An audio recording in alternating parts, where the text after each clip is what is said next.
Welcome back. This is session 2 of the Early Modern Global Caribbean Conference. And if you're just joining us, welcome. I'm Carla Pastana. I'll be chairing this session of the conference. The topic that we've put these 3 papers under is circulating bodies. We'll see how well that works. But the first paper, I'll introduce each person in turn as they speak. So the first paper is going to be given by Dr. Melissa Morris, who is an assistant professor of history at the University of Wyoming. She has a Columbia PhD dissertation, and her research that she'll be presenting today is based on that. That dissertation was called Cultivating Colonies, Tobacco and the Upstart Empires, 1580 to 1660. And the paper today that Professor Morris will be giving is called The Influence of the Environment and Peoples of the Caribbean on Later Colonization Efforts. Melissa. So thanks to Carla, Molly, and to all the organizers at the Huntington. Yeah, I am disappointed to not be there in person, but this is quite a fun alternative. So as Carla was saying, this paper came out of work from my dissertation, which is now my book project, which considers the early colonization efforts of the English, French, and Dutch. And in that project, I argue that tobacco was a crucial component of these early colonies, many of which failed. So naturally, in my research, I read a lot about plants more generally. And so the first impetus behind this kind of maybe side project that I'll talk about today was just to find a way to use all these references I had to other plants, and in particular, what I discuss in the paper, colonizers who went elsewhere to procure plants that they then tried to plant in another colony. And some of these, as you'll see, are colonies that are kind of in the Caribbean, depending on how you define that, and others aren't. And it wasn't just plants, but often, as you'll see, people too. And so in all of this, the Caribbean was really crucially important. So in the first example from the paper, we have the group involved with a 1585 attempt to settle Roanoke, stop at Hispaniola for a week. They take sugarcane and fruit trees from there, try to plant them in Virginia, and that does not work, unsurprisingly, perhaps to us. A subsequent Roanoke voyage stops a couple other places in the Caribbean where Spanish observers report that they took away with them many banana plants and other fruit trees, which they found along the shore and made drawings of fruits and trees. And I like that drawing bit. They're like really suspicious. Like, why are these guys drawing plants? Like, this is suspicious. And the artist, the drawer in question was probably John White, who was on that voyage. And this is a later watercolor he makes. So a lot of these voyages stopped off at the Caribbean islands as a matter of course. They often had to for supplies. And so I started to wonder about how those first glimpses of the Americas in the Spanish Caribbean might have set certain expectations about what the environment they were ultimately headed to would and should look like. And this also was part of a long engagement by these other empires with the Spanish Caribbean. The English, French, and Dutch would have, of course, known about Mexico City or Potosi, but their experience with the Americas in the kind of earliest phase of their colonial activities, and particularly before they have colonies of their own, was overwhelmingly in the Caribbean. And this is just to give one visual example. It's a Dutch image of Hispaniola to make that point.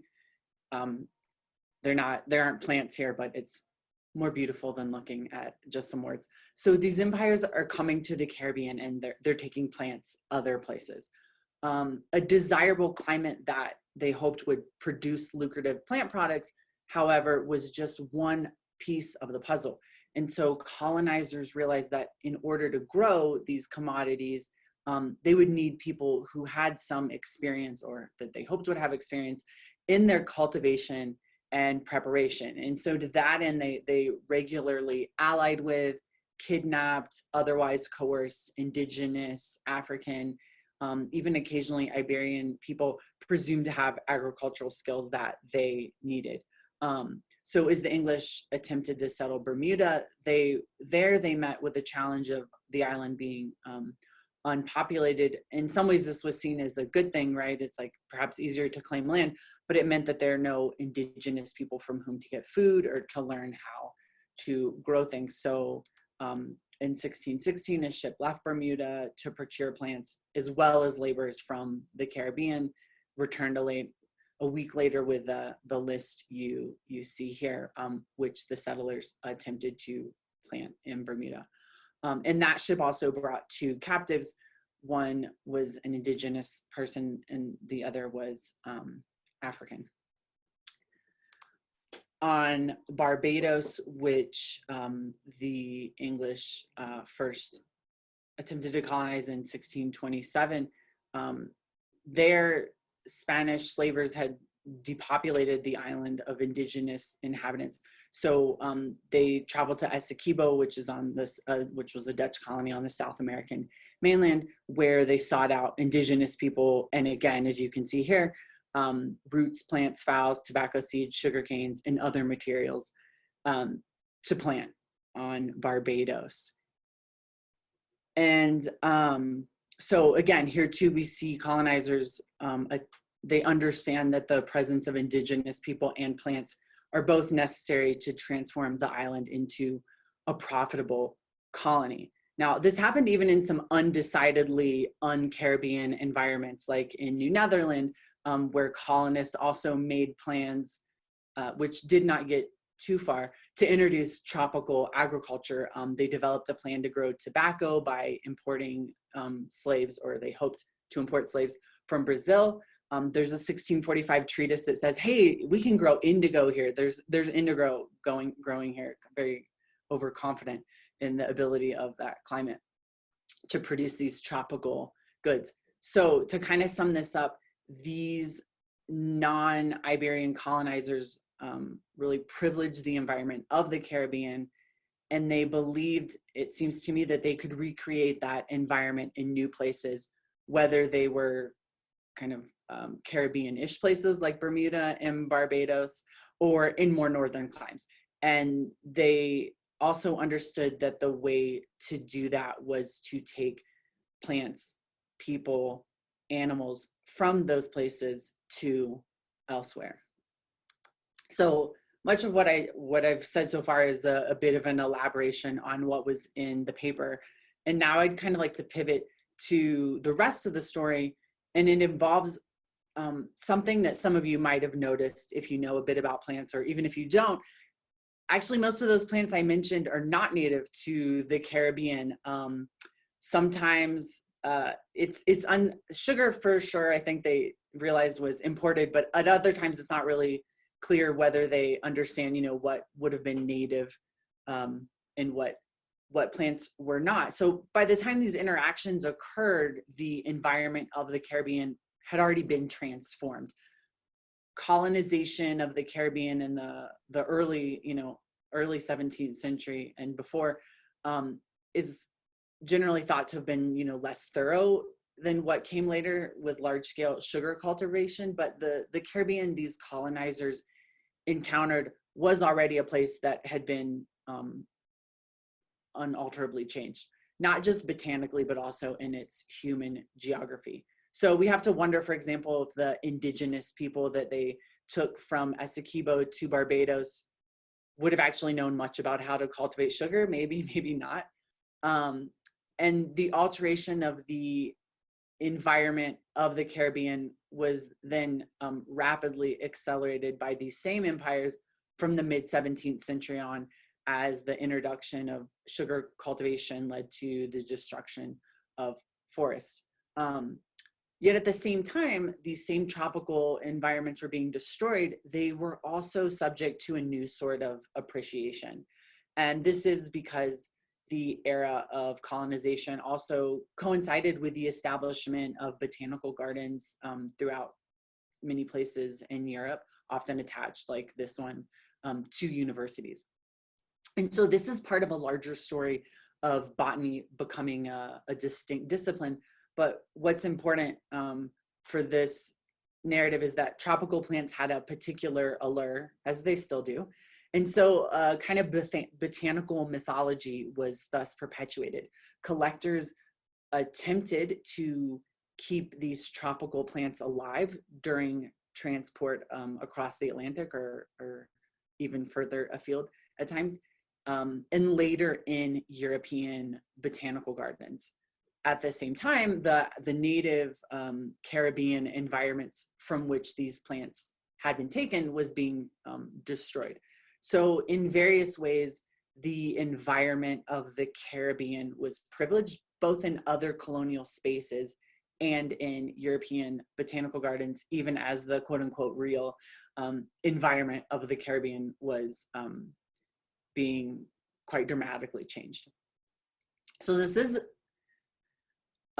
very much still a work in progress, but what I would like to do is as I proceed is to tie these two threads together and to offer some thoughts on how these early modern colonizers conceived of what we might think of as an ecosystem. And this quote from Linnaeus's History of Plants is a bit later, but it speaks to this idea that in order to understand how a plant might prosper, you needed to understand both the environment from which it came, but you also had to have a certain knowledge of it about how to cultivate it. And to wrap up quickly and to offer just kind of like a second genealogy for this project, and the way I've been thinking about it more recently involves quite strangely wolves in Yellowstone in the 20th century. I am a recent Wyoming transplant. Last semester I taught environmental history, and because I live in Wyoming, this topic came up a few times, introduced by my students who were like really fascinated by it. And for those of you that don't know, in the 1930s, wolves were killed off in Yellowstone because they were seen as a menace, but a lack of wolves had a host of wide-ranging consequences for the ecosystem, everything from other animals to rivers to vegetation. And as I was reading, a couple of my students did research papers on this, it made me think more about, ecosystems, how and if early modern people conceived of them as such, and also kind of gave me weirdly like a bit of sympathy for people's attempts to understand environments in earlier periods, because I think a lot of times we read about, as someone who works on environmental stuff, people doing terrible things to the environment. We think maybe they just didn't understand. But I think if our own world has taught us anything, it's that we are quite slow to learn some of these lessons. So yeah, I'm reading about these, wolves in Yellowstone. It's making me think about the 17th century Caribbean. I'll stop there, but I'm looking forward to everyone's questions and conversation. Thank you, Melissa. So the next presenter in our session is going to be Jesse Cromwell. Jesse is an associate professor at the University of Mississippi. He has published a recent book called The Smuggler's World, Illicit Trade and Atlantic Communities in 18th Century Venezuela. And his paper today is called Scattered to the Winds, Canary Islanders, the Bourbon Reforms, and the Repopulation of the Spanish Circum-Caribbean. Jesse. Thank you, Carla, and thank you, Molly, as well. And thank you to the organizers at the Huntington. Unlike the majority of these papers, this is an 18th century project. I'm an 18th century historian. I think about the early modern Caribbean as extending into my period even though, as Carla and Molly have pointed out, the plantation complex is firmly established in the 18th century and all of that. But in a lot of ways, the early modern Caribbean was not fully formed in the 18th century, especially not in the Spanish Caribbean, especially not in various spots in the circum-Caribbean, and especially when we get sort of beyond the plantation complex, or in some cases, the 18th century Caribbean was in the process of being reformed, right? And so that's some of the stuff I'm getting into today. Sort of a little bit about how I came to this project.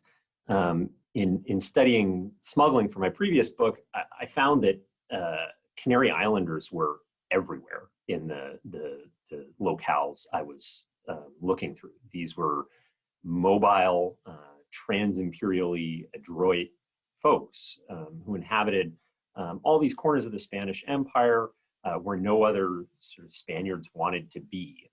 And they're sort of referred to a lot as the kind of poor whites of the empire, except that their whiteness is always sort of in question.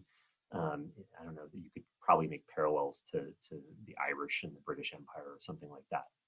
And they were moved around a lot. This was a sort of seemingly inexhaustible population of impoverished migrants who, because of a sort of I don't know, flexible kind of plug-and-play solution, became a sort of flexible plug-and-play solution to all sorts of imperial problems in the circum-Caribbean. And if you needed, Spanish imperial planners at one point or another, sort of say, oh, we need to develop agriculture in some backwater area. We'll send Canary Islanders, right? We need to settle a borderland or create a sort of boundary space against foreign intrusion. Oh, well, maybe we can put some Canarians in place as sort of boots on the ground.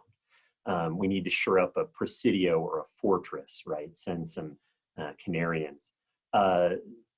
These immigrants were often offered inducements to migrate, land grants, supplies, money, free passage, this sort of stuff, and merchants and various commercial transporters were often offered these inducements as well.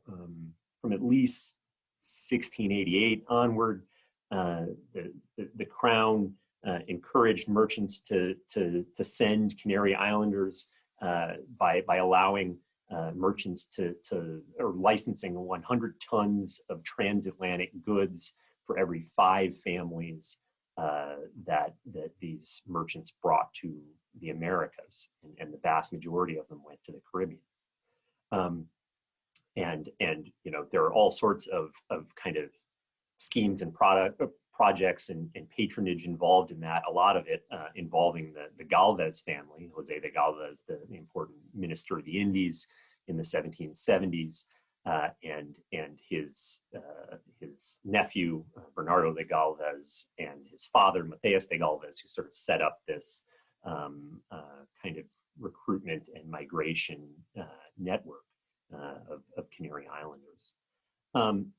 So in studying this population, I've started to think of them as a way to kind of take the temperature of the Bourbon reforms, what they wanted, how they envisioned a remade Spanish Empire, and what these reforms looked like on a human scale. So today's paper offers 2 case studies, both involving Canary Islander immigrants in the Greater Caribbean as part of larger Bourbon plans of repopulation and social engineering and geopolitical strategy in the 1770s, right? And so the 2 cases I kind of give you for those that didn't have a chance to really look over the paper is one about a transatlantic wayward husband who leaves his wife and his soon-to-be born child in the 1750s, 1759, and heads across the Atlantic to Venezuela, where he sort of sets up a hacienda and becomes sort of an immigrant made good, right? And then his wife initiates a suit that in 1770 that brings him in for questioning on a whole host of charges, including potential bigamy, smuggling, domestic abuse, potentially faking his own death, and abandonment. This is about a 200 or 300 folio case, and it is wonderfully rich and full of twists and turns. When I was looking at it a couple years back in the Archivo General de Indias in Seville, I kept going out for coffee with various other researchers at break times, and just being like, you can't believe where this went today, right? It's a fascinating case. The second sort of case that I talk about in the paper is about the ordeals of a batch of migrants who are on this sort of larger Crown-sponsored expedition to bring Canary Islanders to Louisiana from 1778 to 1783, and how they're waylaid by privateers, other misfortunes, and wartime delays due to the American Revolution and the sort of maritime warfare therein. These are 9 ships that carry Canary Islanders. Only 5 arrive in Louisiana on time. The other 4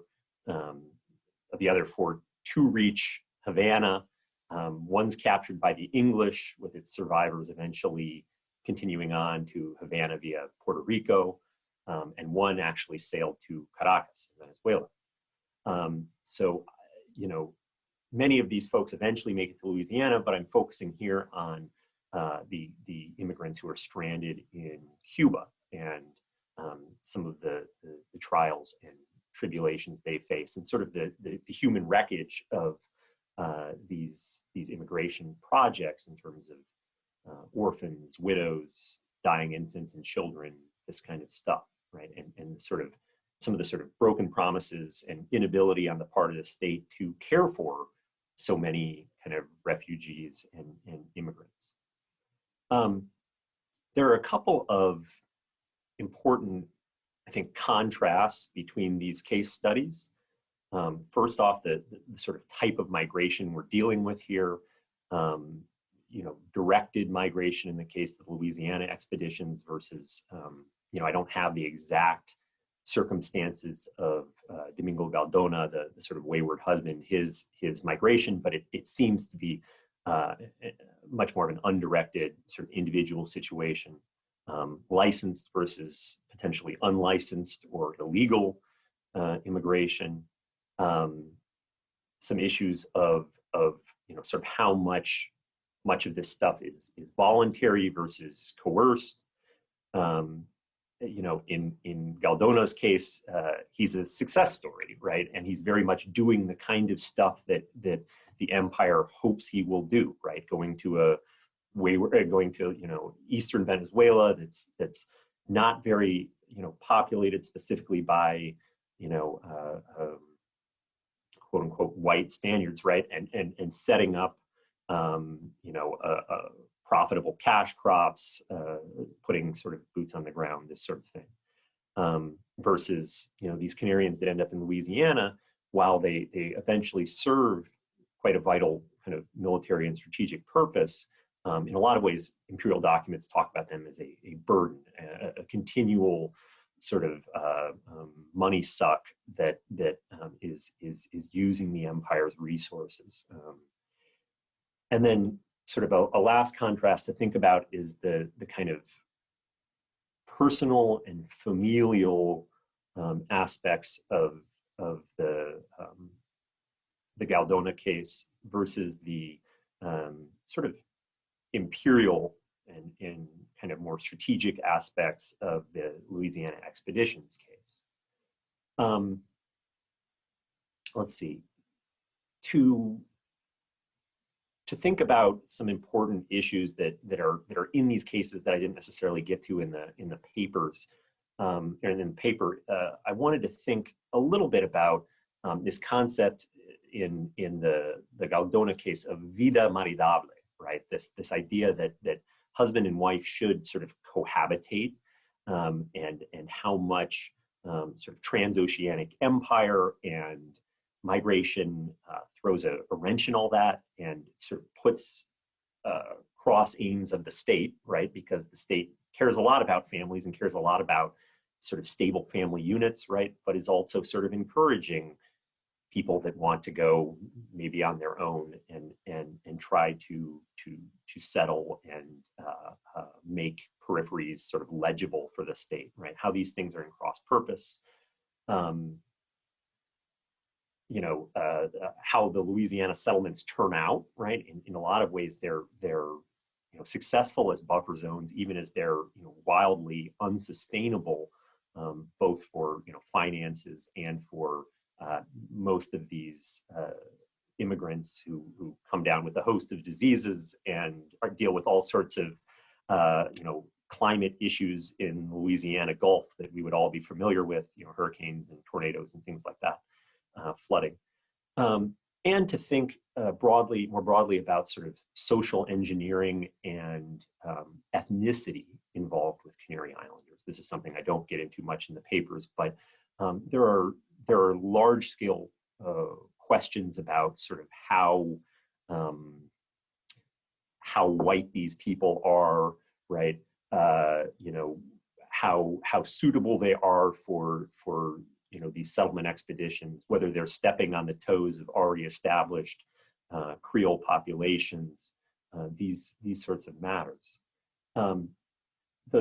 This is part of what I hope will be a larger project about comparative Bourbon-directed migrations, sort of the human stories of all of that, but also a project on sort of recruited, coerced, or forced labor and settlement. And I hope that this project will be broadly comparative, taking in also the sort of case studies on convict laborers that the Spanish Empire sort of places around in various presidios and fortifications, and also thinking about Huachinango Indians, right, from Mexico, who are settled throughout the Caribbean, especially in Cuba.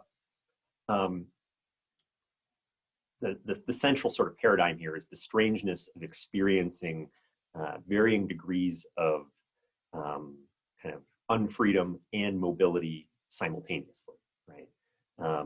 And what sort of freedom and unfreedom looks like outside of the plantation complex.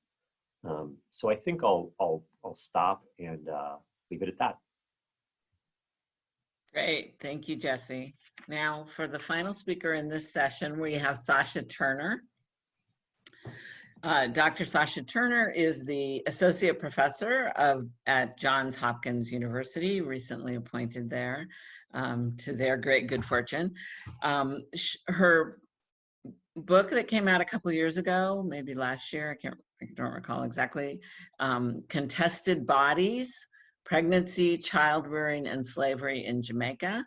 And today she has challenged me with her paper title, because I know how to put things in quotes, but I'm not sure how to put things in parentheses when I'm reading. But her paper title is Domesticated, Commodified, and Cultivated, the Invisible, Inalienable, and Invaluable in Care and Medical Work. So I'll turn it over to Sasha. Thank you so much, Carla, and also to Molly, Steve, and others at the Huntington for their determination to make this conference happen. I sort of echo what my co-panelists have already said, which is this has been an extraordinary year, and we're really appreciative of your dedication in making this happen. I will say that my presentation is not part of a larger book. If anything, it's I maybe would call it the afterlife of my first book on pregnancy and childbirth. But the specifics of the paper sort of originates from a blog post I was hoping to write, sort of reflecting on two things. One, reflecting on the World Health Organization declaring 2020 as International Year of the Midwife and Nurse. And sort of, you know, hoping, the WHO that is, hoping to bring well-needed attention to what it describes as the global shortage of nurses. So the WHO reports that we're sort of short of about 9 million nurses in order to achieve universal health coverage. And when you sort of think of this gap in nursing availability, they place it alongside the fact that nurses are dreadfully underpaid. So one of the reasons you sort of have individuals not necessarily willing to enter the nursing profession is that nurses are underpaid, they're notoriously overworked. And if you look at the upper administration and management of the nursing profession, is dominated by men. So nursing is a female profession, but it's dominated in terms of its management by men. And the sort of second origins of the paper is obviously thinking through COVID-19, where on the one hand, you sort of have these reports of regional and international reports of nurses being laid off. So you think of non-essential nurses. And I always find it quite ticklish to say non-essential nurses, particularly in this moment of the global pandemic. So you think of nurse specialists like bariatric nurses, cardiac nurses. With the suspension of elective procedures, you have those more specialized nurses being laid off. And you sort of put that side to side with the global shortage of nurses. And so one of the things that that struck me both in the WHO statement and sort of the more recent announcements of shortage of nurses, particularly thinking through COVID-19, is the ways in which nurses too are being treated. So not only are nurses being underpaid, but nurses too are working longer hours, and even nurses in the context of the pandemic who have contracted the illness, they have to, for example, prove that they contracted it while on the job to compensate or to be eligible for workers' compensation. And so what I was seeing in terms of what was stimulating this work is what I sort of refer to as the devaluation of nurses. And I wanted to find a way to sort of understand, well, how did we arrive at this moment where nurses are invaluable? In the middle of a pandemic, nurses are invaluable, but here we have, on the other hand, nurses essentially are being devalued. In terms of the context of this conference, I thought, given the conference's emphasis on the global Caribbean and sort of picking up on the first set of discussions that we had about what do we lose when we shift from the local to the global, just in terms of my own preparation for the conference, I thought this would be sort of a good way to think about the Caribbean extending outward. So what is the role of Caribbean slavery, for example, Caribbean medical practices as sites of production of ideas about care work, and how care work should be valued, or more specifically, in this current devaluation of nursing. And so the research that I started doing actually didn't end up being a blog post. It's actually a paper of about 25 pages right now, much longer than what I submitted for the conference. And so what I'll do is sort of summarize some of the points that I sort of made in the context of the paper. And again, these are really these ideas are in their infancy. I'm sort of still working through them. But in thinking through the origins of nursing, particularly its gendered origins, I sort of went to the work of Florence Nightingale, and specifically her response to criticism and her coterie of women who were supposedly acted out of order as they attempted to extend their nursing practices. And you think of Nightingale sort of defending her practice as an extension of women's domestic roles. So she depicted women as being empathetic. Women are naturally more empathetic, and so nursing she describes as merely an extension of their more sensible role. If you think too of how nurses were dressed in the 19th century, again taking their cue from Nightingale, nurses sort of adopted more the nun's habit, again arguing that nurses were really just extending the naturally more pious duties of women. I sort of contrasted in my research, I contrasted Nightingale's celebrated role with the institutionalization of nursing with sort of the climax of the controversy, the sort of 2016 climax. There's someone talking. Could you just mute? I think, can I ask all the participants to mute? I'm having some We've muted feedback. now. My apologies. Thank you. Thank you. Right. So the climax of an ongoing debate over the role of Mary C. Cole as also a founder in modern nursing, and this sort of climax in 2016 with the installation of Mary C. Cole's statue at St. Thomas Hospital in London. And C. Cole's background as a Jamaican free Black woman essentially has served to disqualify her, I argue, from sharing the position with Nightingale as a founder of modern nursing. One scholar went so far as describing C. Cole as, oh, she was merely a higgler. She was merely an entrepreneur more than a nurse. And so the rivalry between Nightingale and C. Cole, along with the contemporary devaluation of nursing, I sort of trace back not simply to the 19th century, but as having roots at least in slavery and racialized ideas about care work. So most immediately, racialized ideas about Black people sort of emphasize this idea that Black people's healing and care work was mere superstition, that they were merely practicing witchcraft. So essentially they were outside the boundaries of modern medicine. In this paper, I'll focus less, I won't sort of focus so much on the identification of Black healing practices as superstitious, but I want to shift most of my attention on slavery's role in organizing care labor. So how was care labor organized? How was care labor thought about? And the kinds of distinctions that were created between Blacks and whites involved in care labor, as well as men and women who were involved in care labor. And specifically in the paper, or the parts of the paper that is circulated, I focused on the commoditization of the human and the commoditization of labor power. So on the one hand, you have enslaved people being treated as commodity.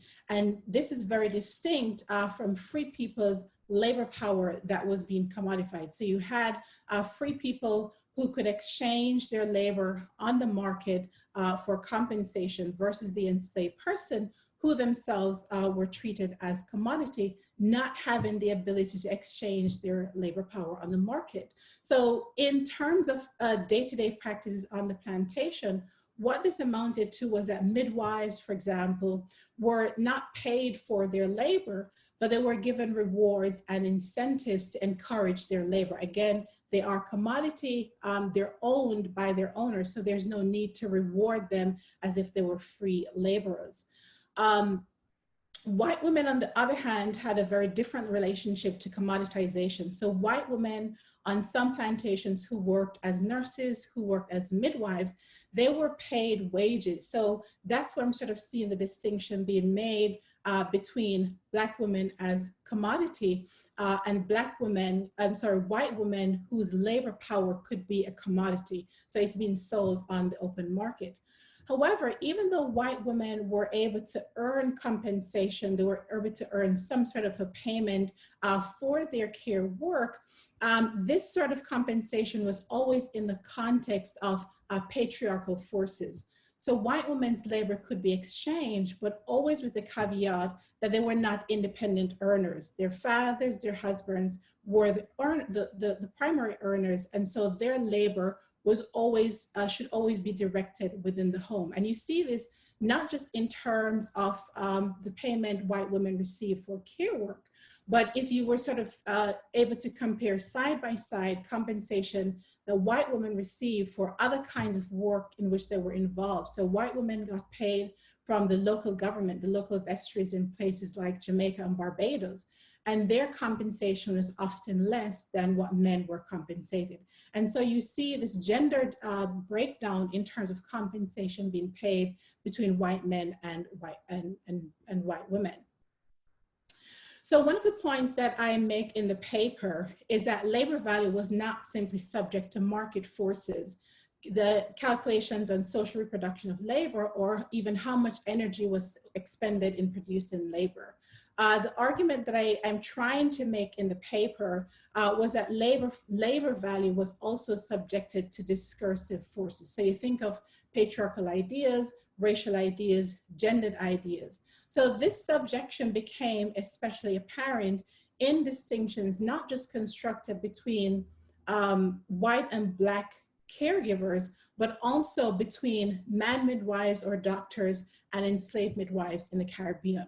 So in basic terms, doctors define themselves as delivering life-saving, skilled, emphasis on skilled care, such as intervening in difficult births. And of course, midwives, on the other hand, were constructed as unskilled, merely assisting nature. So you're seeing that dichotomy emerging between the care that man midwives, later doctors, were given on the one hand, and then on the other hand, you see the devaluation of care that midwives were given, that it's being deemed unskilled.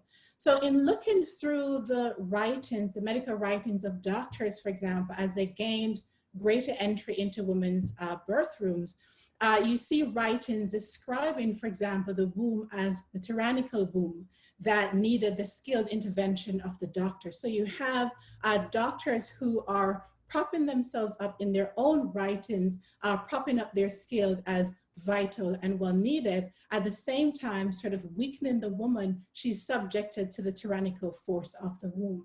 At the same time, doctors, while they're sort of defining their work as skilled, as cultivated labor, they're disparaging midwives. So midwives are not just unskilled, they're also bad for mothers. So midwives are superstitious, they're dirty, and of course they're doing more harm than good to women. So you're seeing this dichotomy emerging between mad midwives or doctors on the one hand, and then the enslaved midwives, and in some cases, white midwives on the other hand. So the conclusion, to sort of wrap things up, that I'm leaning towards is that the devaluation of nursing was not simply a matter of differences in skill, or what goes into the production of labor power in terms of healing work, the kind of skill that one performs. Instead, or in addition to the skill, we might argue that devaluation originated in the gendered and racial discourses of slavery, which took on new meanings, of course, in the industrial era. And of course, as we see playing out in rivalry between Mary C. Cole and Florence Nightingale, where we're seeing differences being made between the care work of Black and white women, and of course, women and men more generally. Thank you. Thank you so much. That was really interesting. And what you said about men in the hierarchy made me think of early childhood education, which is similar. Men that study early childhood education are assumed to want to be managers, members of the elite. So there's quite a parallel there. So, all right, now let me open it to questions. If any of the presenters would like to ask a question, you're just free to jump in. I'll try to call on you. Or if we have questions from the Q&A, we can go that way. So there is one question queued up in the Q&A, and this is from Joan Flores Villalobos for Melissa. And she's wondering whether thinking about the transport of plants, not as an imposition of European colonizing ideals, but as a spread of African and indigenous practices trying to shape their environment, might not be a profitable approach. Yeah, thank you for that question. And absolutely, I think there's, in my in my work, the kind of bigger project, I'm very interested in that with respect to tobacco, especially, which is an indigenous crop that comes through collaboration to become consumed and cultivated by Africans, even before it is by Europeans. And of course, Africans overwhelmingly become the labor force on plantations. So yes, there are definitely sources that like will specifically credit indigenous and African knowledge and skill. And you asked especially about that 1616 ship to Bermuda, which also later, Bermudans also later go on to take dozens of other people of African descent, particularly from the Spanish Caribbean.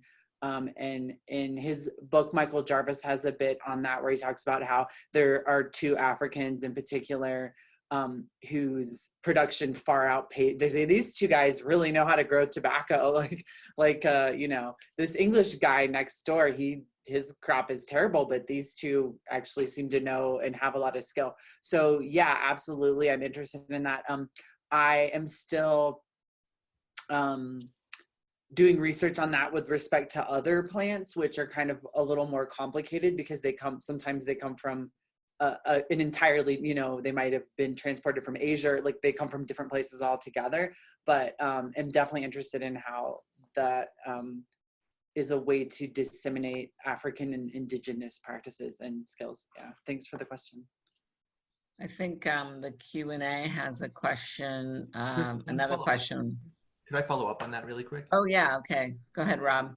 So my question was obviously from Melissa. It was sort of building on that, but thinking a bit more about the leaders of the expeditions that you're talking about and whether or not you'd had the chance or sort of envisioned what the sort of archival record would look like if you did a little bit more of a kind of prosopography of them. Because I think if you're thinking about kind of getting a sense for what people in the early modern period were thinking about kind of ecology or sort of ecological niches, that kind of thing, it might help to know a little bit more about where these people had been, right? I mean, if they'd only spent their time, you know, in England or in the Netherlands, that would shape how they're looking at things. But if maybe before some of these larger expeditions, they'd actually been on trading ventures in the Caribbean, that would kind of give you a sense of how they're looking at the landscape and the relationships that are leading them to think, oh, well, I can take this plant from this place to this place and it should work. And being able to sort of connect whether or not they'd actually seen those places before, how much time they'd been in those places, would let you sort of get a sense for how confident they were versus maybe what you're seeing is just someone that's writing these hopeful narratives of how it's going to work. And as we know, often those hopeful narratives aren't really based in much reality and are often sort of tailored to the audiences back home to kind of keep the venture going in some way. Yeah, definitely. There are examples of people that I know for sure were on voyages to the Caribbean before as you know, maybe pirates / traders, wherever they fall on that spectrum, or yeah, had done voyages, and then maybe also people who did that and like later invested in the Virginia Company. So yeah, there are examples of both people who have no idea what they're doing and people who maybe are a bit more savvy, do have some experience in those landscapes and environments. Yeah, so I won't go too, but yeah, there are examples of that. But yeah, that's a good, to do more of that, I think would be helpful as well. Did one of the other panelists have presenters have a question they wanted to offer now, or should we, Pernilla, I thought you did. Yeah, thank you. Yeah, I have a question for Jessie, because you said something in your paper that really struck me, but I didn't think you brought it up in the presentation of the paper. And it was this focus on the inner life of empires that you mentioned in the paper. And I was thinking, when I think about this moment of imperial reform in the Bourbon empires, of course, not just the Spanish, but also the French, right? So in these years after the 7 Years' War, the Bourbon administrations are really scrambling to try to reform their empires after colonial losses. And they also think about how to resettle those territories they still have or new ones that they've claimed. And so, for instance, in the French case, you have a little earlier than the focus you have here, the French trying to send over European settlers from sort of mostly sort of what we call German regions into French Guyana. Of course, this is a horrible tragedy. We know from the work of Emma Rothschild, for instance, where many of them die from disease even before they started the colonization project. And then what they try to do is they turn to the people on the island of Gore and in Senegambia, and they also want to lure them over by offering plots of land and incentives to go there. And some of them do go as free people, right? And so they similarly many of them have very bad experiences. And I'm thinking, as their stories start to circulate, in this Atlantic realm and across empires, because at the administrative level, people are very much aware of what's going on elsewhere. Do you find in your focus on the inner life of empires of those people you follow that are sort of moving over from the Canaries, that they are acutely aware of the miseries, the miserable stories and miseries that people are experiencing in French Guyana, for instance? Well, let me say, this is an excellent question. Let me say first off that I think Canarians are very aware of sort of what are the advantageous and disadvantageous places to settle within the Spanish realm, right? So they are thinking about I have a cousin or a uncle or something like that in Havana, and if I can stay in Havana, I can make a good life there, right? But I know that things are not good in Louisiana, or things are not good in many of them are sent to Santo Domingo in decades before this, right? And things are not great in Santo Domingo. This is not as advantageous, really.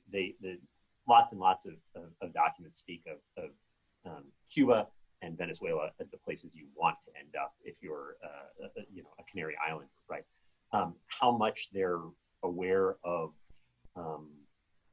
sort of other empires, immigrants, and what things look like there, I'm not certain, right? That I think there's certainly some interconnection in the Northern Gulf between sort of Canarians and various immigrants, sent by the British, who are starting to sort of move west and sort of exchange and interchange between folks who have been in Kentucky and folks who are in the British Empire, and folks who are ending up in Louisiana as part of the Spanish. But I don't know. That's something I should look into more. So there are a number of questions in the Q&A that are piling up for Sasha. So let's start with a methodological one from Jennifer Morgan. Hello, Jennifer. How are you? Your paper caused me to think quite a bit about the afterlives of slavery and about the way that we, scholars of the 17th and 18th century, are often trying to balance our understandings of the past with the powerful draw of the present. Can you talk a bit more about the ways in which you see the contemporary landscape of midwifery as steeped in this much earlier history, or more generally, how you as a scholar balance these two poles? Thank you for that question. So it's very tough. I think as a historian, you're always being trained not to think about the present, which I think is always bad advice. For several reasons, and especially when we think about histories of slavery, the sort of long echo of slavery and racism in the contemporary moment in just about any arena of life, whether we're talking about health and medicine or, the problem now of state violence, we do see the long reaches of slavery into the present. In terms of my own work, I think one of the reasons I was so interested the moment I learned about the WHO sort of declaration of the year, part of my knee-jerk reaction was 1 year is not sufficient. I sort of thought to myself, it should actually be at least a decade or two, largely because when you think through the perceptions of midwifery today, midwives are still very much associated with those 17th and 18th century beliefs that they are unskilled, that they do more harm than good for mothers. And you think in spaces like Jamaica, and the sort of, again, reports coming out from the WHO in terms of the high rates of infant mortality. And what broke out, I think this might have been we're in 2020, so this might have been 2017, the dead baby scandal, for example, where at least 10 infants died within the space of maybe a month at a single hospital. And so in the last few years, you're seeing this maternal health crisis in spaces like Jamaica. And of course, most of us are already familiar with the maternal health crisis in the United States and how that gets concentrated within Black and Brown communities. And what we see in that is a sort of blame game taking place where either the women themselves are being blamed for the low sort of rates of success in terms of pregnancy, or the midwives within rural community, the midwives are being blamed. So what you're seeing is this separation between institutionalized medicine and what we might argue as community medicine. And so going back to where I started, which is I think the WHO should actually declare a decade as opposed to a year, there has to be a lot of retraining and rethinking about the history of midwifery and the kinds of false distinction that has been made between midwifery and institution. Well, midwifery at the community level, very distinct from midwifery at the institutional level within the hospitals. So in terms of my own work, I came to the WHO question because part of the thing that I did within my book, Contested Bodies, Pregnancy, Childbirth, and Slavery in Jamaica, is it was very much an academic text. And a lot of the talks that I did with that book, I sort of had a few community talks as well as academic talks. And at the end of those talks, I often had conversations with women, with community women, who were really quite surprised to sort of know about this much longer history. They thought this was something that was quite a recent intervention. So I think one of the things that I'm hoping to do in my own work as a historian, particularly as a historian of slavery and the experiences of enslaved women, is to help to bridge that gap between what we do as academics and what actually has real life impact for women today within our communities. I hope I answered your question. So the Q&A has questions for everybody on the panel right now. I also know Molly, did you have a question that you wanted to ask? It's a general comment. I'll save it for for later. Okay, all right. So can I go back to Brett, actually? Yeah, just quickly, am I unmuted? I think I am. This is a question for Sasha and Melissa, and it has to do with the construction of what we might call science or expertise. Thinking about how, you know, in one case you have these enslaved midwives or, you know, nurses. They have a great deal of skill, but you say their labor is constructed as unskilled, whereas the physicians are constructed as skilled. And you know, there's a distinction being made there that clearly is detached from the actual practical knowledge that they've developed and the experience they've developed. It seems that the same thing is true with Melissa's examples, that, you know, there of course is indigenous knowledge about plants and how they grow, what's going to succeed where, when you plant, when you harvest, etc. And when it gets detached from that, it has a whole different set of, I don't know, dynamics working with it. I'm just wondering if there's sort of like Neil Saphir-like or Wanda Scheibinger-like or something like that, if you can kind of think about how this interplay between sort of the abstracted category of science and what we might call today biology and the sort of rooted experiential knowledge.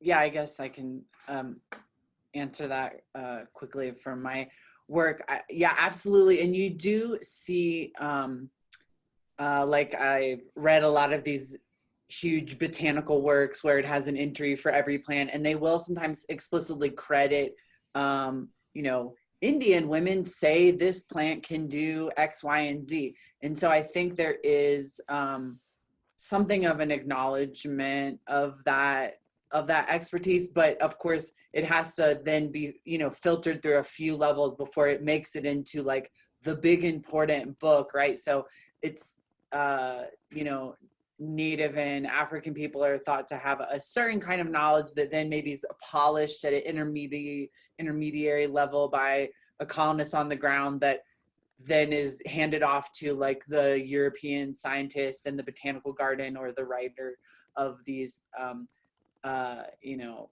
books. But I think, yeah, definitely I see that, yeah, as you put it, the Londa Scheibinger-esque kind of way that knowledge is passed on, and as it becomes more important, then you kind of get these people get a bit more erased. Yeah, I'll stop there. Sasha, did you want to speak to that as well?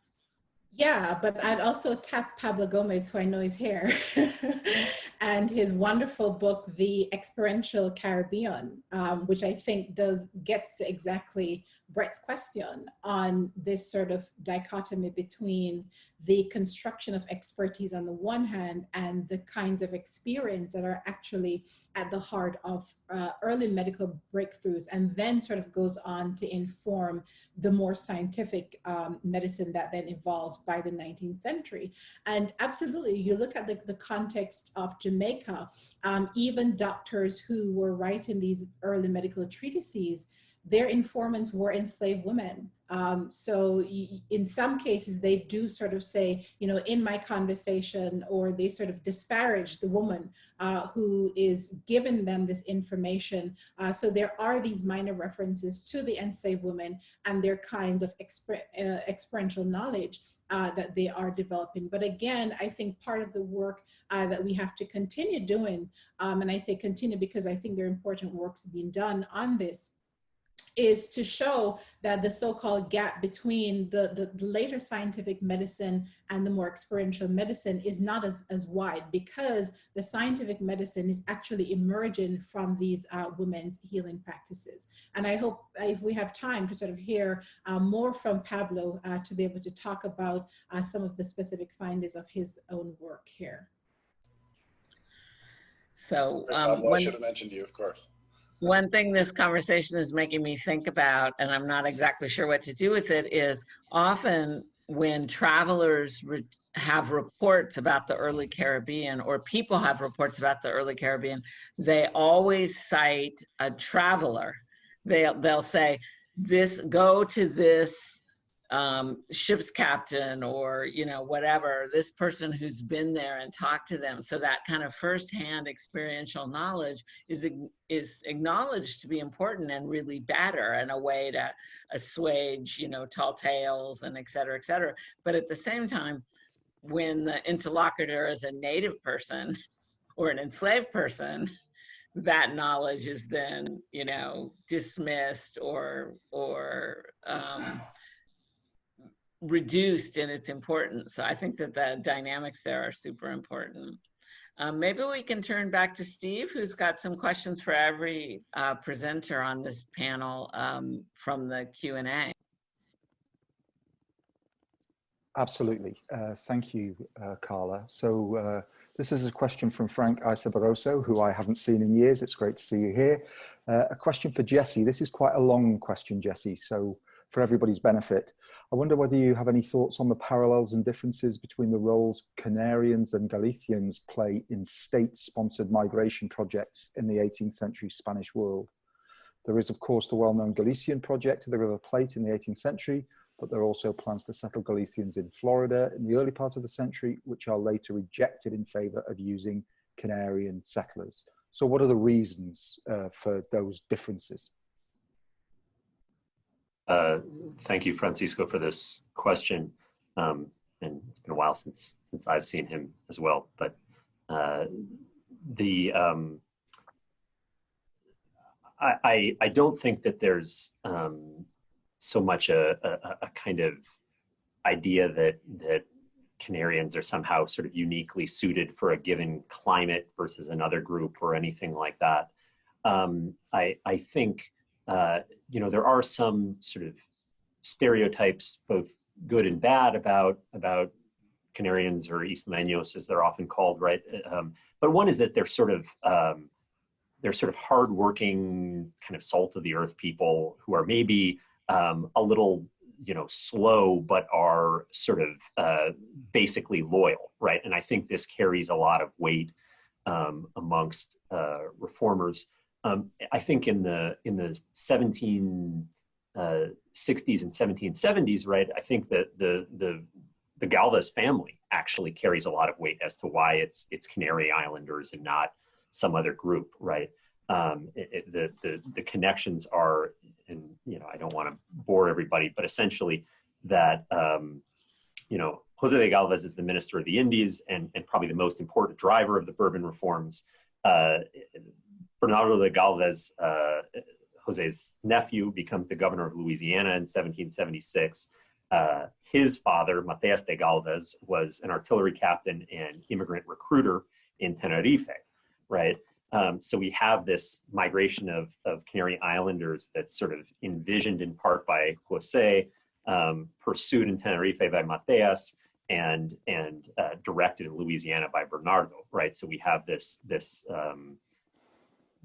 migration chain, right? But they do also sort of mention, well, maybe if this doesn't work out, we could, you know, sort of bring some people from Valencia, right? And in a lot of cases, they sort of compare, well, the Canarians may be more expensive and less self-sufficient than, for example, can we bring some Acadians down, right, and settle more Acadians in Louisiana and this sort of stuff, right? So it's certainly not that the Canarians are either some sort of chosen or uniquely suited group, but there are all sorts of issues of sort of both patronage and kind of stereotypes about ethnicity at play here. And then turning back to Sasha, there's a very interesting question from Fiona Bernal. You talked a lot about midwives and the evaluation and devaluation of care work. Fiona's wondering where wet nurses and wet nursing practices fit into this picture. So in this particular paper, I did not talk about wet nurses. My larger book, Contested Bodies, deals with wet nurses. So in terms of the idea of valuation of labor, I was here interested in two sets of things. One, valuation in economic terms, and then sort of valuation in terms of contribution to medical knowledge. The work that I did in terms of the place of wet nurses was sort of centered within enslaved women's community and the kinds of roles that they played in in supporting women's childbearing practices. So I talk, for example, of women who nursed each other's children and how this was actually signaling women sort of problem solving some of the difficulties that they experience in childbirth. So I deliberately in the book shifted attention away from Black women serving as wet nurses to white women, which is the more familiar narrative. And I spent a lot more time exploring Black women serving as wet nurses to children within their own communities, because I was a lot more interested in childbirth as a site for social and cultural the sort of social and cultural practices that built the enslaved community, rather than thinking of wet nurses in terms of labor and practices, which is again the more familiar practices of Black women serving as wet nurses for white women or white mothers. And Steve, do you have one more question, maybe for Melissa? Or? Yes, so this may have been explored in the earlier conversation, but somebody from UCLA, whose name I can't tell, is asking Melissa, there's a large trade in indigenous enslaved people to Barbados, and she's wondering if there's any details about their early work cultivating and shaping the gardenscape on Barbados. Yeah, thanks for that question. Yeah, I guess there's some of what I said before might address that a bit, but I think just to say a little bit more about those particular indigenous people who were reportedly came of their own free will, and I think there's some evidence to support that, because the Guianas were a place where a lot of indigenous people had been displaced because of the Spanish, and so there is some reason to think maybe they decided to leave willingly. And I think it goes back to what Jesse was saying earlier, this kind of question about voluntary versus coerced migrations, and sort of how do you know, like, what's voluntary, what's coerced, where is it in between? And the other thing you said about like unfreedom and mobility simultaneously coexisting. And so I think those are really important questions that have come up in all three of these papers. I'll leave it at that. I wonder whether, since Sasha invited Pablo to comment on some of these more general themes, it might be a good idea to ask him to do so now in the last few moments. I can't speak. I have a question, but I will be happy to talk more. I would just say generally that I think that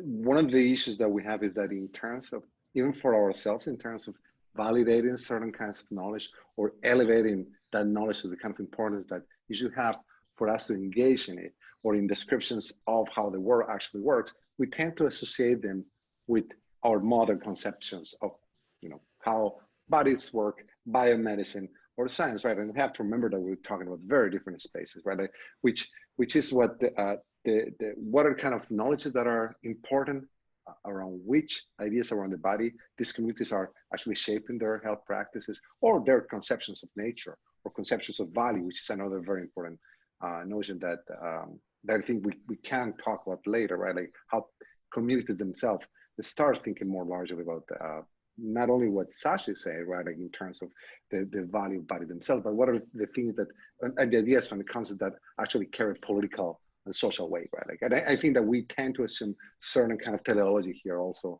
in ways in which we tell our own histories.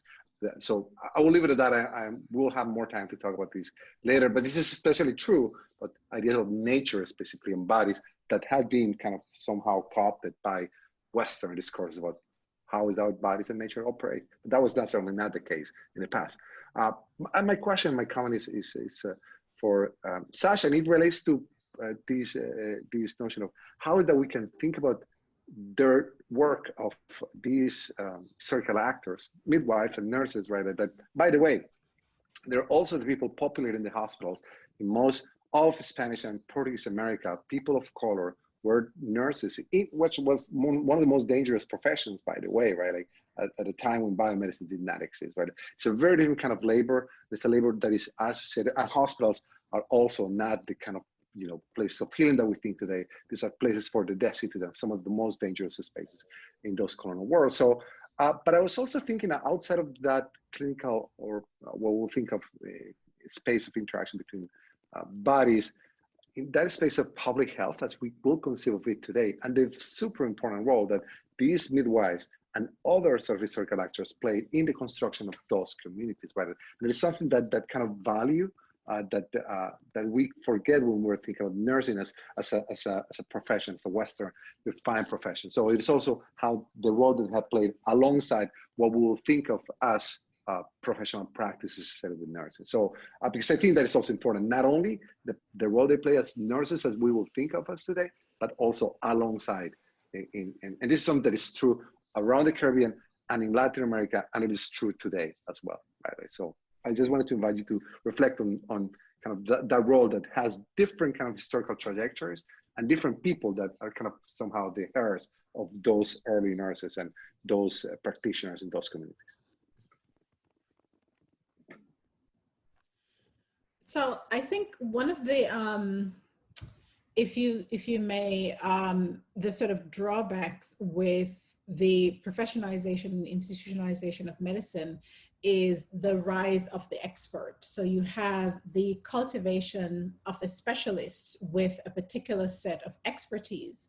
And I think what that does is it eliminates the community actors who didn't necessarily have these individualized roles, but were able to move flexibly across various positions. And I think part of what we lose with this professionalization of medicine is not only the sort of hard demarcation between what qualifies as skilled labor and what's not skilled labor, but you sort of have the then supposition that there is an inability of a particular individual to perform in a particular role. So I think there's much that we're losing with these kinds of assumptions about who can become an expert, who can become a practitioner, and then who becomes excluded from those categories. Thank you. I'd like to thank all three of the panelists, Professors Morris, Cromwell, and Turner, for a really great session, and all the presenters for their participation, as well as those from the audience who sent in questions. We now have an hour break, at which we would normally walk across the way and have lunch together, but instead, whatever time it is, wherever you are, you have an hour, and we'll come back here. If the panelists want to stay on and just mute, that'll probably make it easier for us all to get back together at 1 o'clock Pacific Standard Time. So thanks to everybody. Steve, do you have anything else you need to say? Yes, please join us for lunch in the Rose Hills Garden Foundation Court. I wish. No, thank you, everybody, and thank you for the questions from the audience. We'll start again at 1 PST. Thank you, Carla.